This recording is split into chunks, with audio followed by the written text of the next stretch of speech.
This is an ergonomic workstation setup. We're going to go over the standing variation first, and we'll talk about what it looks like seated. Ideally, you want your arms to be supported, so not way out here. Most of us may not realize how heavy our arms can be. We want good support, especially when we're at our desk for a couple hours at a time. So we want good arm support, meaning the elbows are bent about 90 degrees more or less. Anything that you use frequently, you want to make sure that's nearby. So keyboard is close, it's not way out here. And then same thing with your mouse, you don't want to mouse way out here. You want to keep it to where your elbows bent about 90 degrees.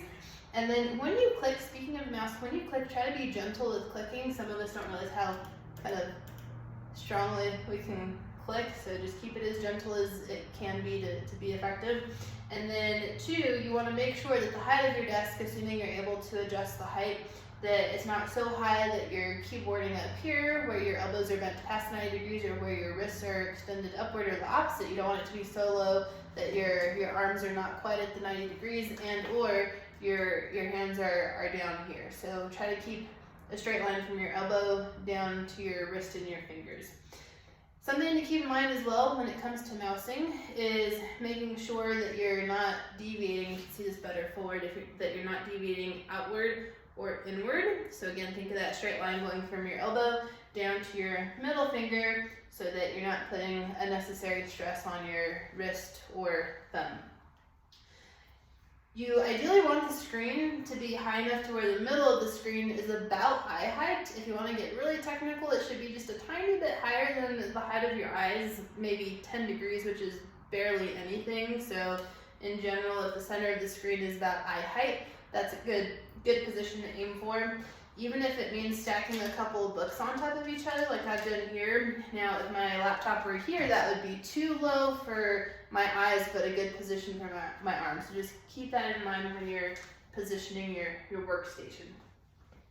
And then when it comes to actually kind of going about your workday at your workstation, anything that you use frequently aside from keyboarding, mousing, you want to make sure it is as accessible as possible. Even though it seems pretty trivial having to do this over and over, you're not really exerting yourself what seems like a lot, but doing that a couple dozen times a day, say for example, you're reaching for the phone, try to keep everything close to where you can reach for everything without having to really lean excessively. So that's what standing looks like. Seated is basically the same thing, but in a seated position. What we want to be mindful of is making sure that our chair is an appropriate height and setup. So we want the height of the chair to be such that when we're all the way back in the chair, so we don't want to be here because that makes the hip muscles that attach to your back, it makes those muscles work way more than necessary. So make sure that you're sitting all the way back so that the chair is actually supporting you.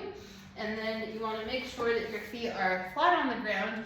If your legs are not long enough to reach the ground, then what you can do is, I have a trash can here, you can put the trash can upside down or stack a couple books so that your feet are supported. It may not seem like that's much of anything to have your feet unsupported, but again, it makes your hip flexors actually work more than necessary. So feet supported, low back supported. If you have the ability to adjust the amount of curvature in the lower part of the chair where your low back is, you do want to adjust it to where there's a soft S curve to the spine, meaning there's a little bit of a curvature this way, kind of inward this way. If your chair doesn't have that option, you can roll up a jacket or use a small pillow like a throw pillow underneath the small of the back, and that's going to serve the same purpose, so you maintain that soft S curve to the spine. Ideally, you want to use a chair that has adjustable armrests. Again, most of us don't realize how heavy our arms can be. The joint itself is relatively small compared to the mass of our arm. And so again, you want to make sure that you have something supporting underneath your arms. If your arms are up here, if the armrests are not high enough and they don't adjust, what you can do is again, roll up a jacket or a pillow, put it underneath there. But if they do adjust, of course, adjust them to where they come in contact with your arms. I'm going to lower this. So this is not the chair I typically use at my desk, but for demonstration purposes, that's the setup for the chair itself. We want to get close to where, again, we're not having to reach away from the chair, reach away from the body to access everything.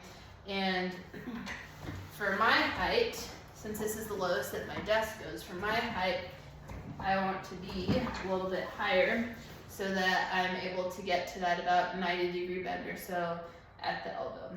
So some things to think about. If you have any questions, let me know.